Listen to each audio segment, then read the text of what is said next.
Hello, everyone. If you haven't heard over the weekend or today's news, that the Silicon Valley Bank failed and the government is stepping in to pay the depositors their money back. And now, there's plenty of things that they did that are in the news that when you read about it, it's going to be a little bit shocking. One thing is, I just saw it on the news, is that the CEO of the company sold a bunch of shares of the bank recently. So he got out. Of course, now that this happened, he's not going to get out.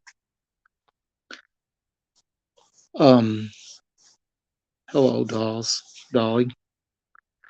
Anyway, I'm just going on a little rant about this bank that failure that just happened. It turns out it was the 16th largest bank in the U.S. and the second largest bank failure that has happened. The last one happened during the financial crisis in 2008 and 2009. Now, plenty of blame trying to go around for who's at fault, but there's going to be a lot of investigations. That's all there is to it. Now, I don't want to talk about it too long because there's a lot of details and a lot of stuff that would probably be boring. You can read up about it pretty easy online and get all the facts straight. Oh, had plenty of other things too. I mean, um, but like I said, I don't know all the details. I read a bunch of them, but going through them live like this would probably forget something or say something that wasn't right or true. But I did go by my jeweler coin dealer's shop today, and he had some of these for me. Now he told me Saturday me and my daughter are going to go through a whole bunch of stuff here and try to sort it all out so I can put more stuff out to sell.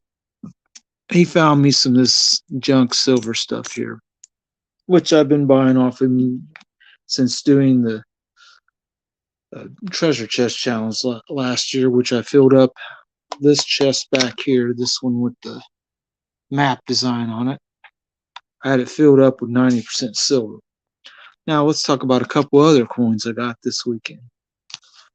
This one is a Swiss coin from 1885, and as you can see, it does not have very much wear and tear on it. It's a little bit of wear, but not too bad considering how old it is and the fact it's a small circulation coin.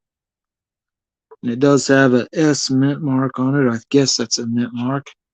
This coin happens to be made out of nickel, though. I don't have a magnet handy, but if I did, it would stick right to it. Now, another one I got the same day was this 1901 Indian head penny. It's got a little dirt and grime on it, especially here on the back. There's some stuff that looks like it's stuck there and there. This isn't the greatest looking penny, but it wasn't super expensive. Now, there are a few years back in the earlier, in the late 1880s and 90s and stuff, some of them are really expensive. So you have to do some research if you don't buy these and pay a lot. $1 isn't really that much, if you ask me. And then this is for Addicted to Minis and Loving It, because he was talking about some South Africa coins. This is the same guy that's on the Krugerrand. Now, this is an old coin from 1893, and it's 2 shillings. 1893, 2 shillings. It's sterling silver, and its weight is 0.3364 of silver. So this is a nice coin. It is a key date one. Online, the price was much higher than even what this is, but this was in a box of a bunch of foreign coins, 40% off. This 20 Rapin coin, or Rapin, however it's pronounced, was also in that box. So, but 40% off meant that's a lot cheaper, and it also means this was a lot cheaper, being $30 for a reasonably rare key date one. The mintage on this is pretty low. I don't have it handy in front of my face, but it's not that hard to look up. So anyway, silver, also, now getting back to the bank thing, silver took a good jump when the market opened, and it's up to 21.90 or something in that neighborhood.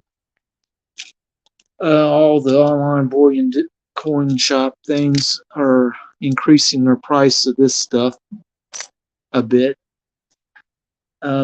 And local shops, most of the time, this kind of stuff, bare minimum, has been running somewhere around 20x. Sometimes you get a little bit less, but I wouldn't buy these worn out ones like this for that kind of price. No higher, that's for sure. Now, last time I checked eBay, when you looked at standing Liberty quarters, people were trying to sell this stuff worn out like this, kind of worn, for $7 and $8 a coin, which is kind of crazy. Now, these are all Type 2, I believe. Yes, they all have. This one's probably the best looking one on the back to show you. If you look at one of these real quick, you see 3 stars underneath the eagle. It's a Type 2. And but like I said, I don't want to go too long, and I'm not going to go into a whole lot of details about the Silicon Valley Bank and also the Signature Bank. I think that's what its name was. It was dealing in cryptocurrency, as was FTX, which also failed.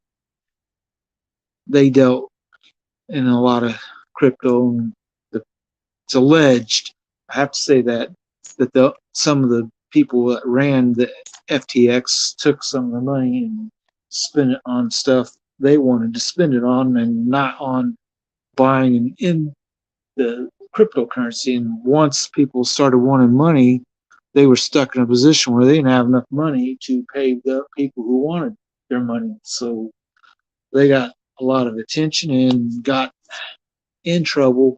Not sure where that's going to end up for them, but it's probably not good. Now, Signature Bank, I don't know a whole lot of the details about it. It is kind of a big bank, and they were dealing in crypto some, and that's how they got in trouble. But the worst thing about crypto to me is I researched it, and none of them are backed by anything. It's just confidence in Bitcoin or whatever crypto you're investing in. They don't have anything. There might be some that do, but most of them don't have anything backing them up other than, hey, it's crypto. But anyway, I don't want to go too much longer. I've talked about the bank failures. Hopefully, there won't be a lot more, but there's going to be pressure on regional banks. Just understand that going forward. Hopefully, the banks you use in your local towns and stuff are well capitalized and got plenty of money on hand to deal with problems that could come up. And we'll hope and we'll see in the next few weeks what happens. If more and more banks start failing, that's going to be really bad. Hopefully that won't come to happen, but one can't predict this because they have knowledge and details about it that we don't get. But I have a feeling there's going to be a lot of hearings and investigations into this bank failures, just because how big they were and how much money we were talking about. Anyway, I hope that everyone has a good night. I'm going to go ahead and end this live stream here, and we will see you next time.